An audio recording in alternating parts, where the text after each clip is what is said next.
sosialisasi harus jalan semaksimal mungkin. Yang kedua, garda terdepan itu adalah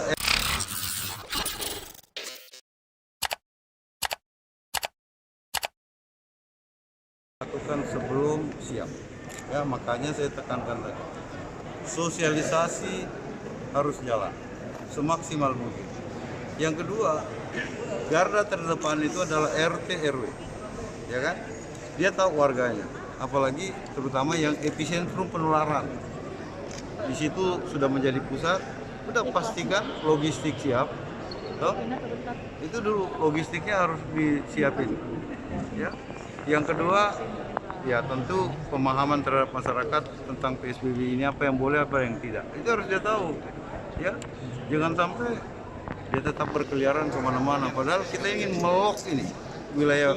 Jadi satu hal, kita ingin isolasi wilayah terkecil. Itu risikonya paling rendah, ya, dan biayanya lebih murah. Nah, kalau ini kita bisa lock. Nah, yang kedua, ODP, semua ODP itu kita pesantrenkan, ya. Terus yang ketiga ada namanya peduli manula. Ini manula juga kita akan singkir. Nah, kalau ini semua sudah bisa kita lakukan, insya Allah virus corona habis. Jadwal Pak sudah ada? Ya, tadinya kan rencananya itu 4 hari sosialisasi, ya. Setelah itu dicoba 3 hari, jadi seminggu baru kita mulai. Tapi itu tergantung siapa.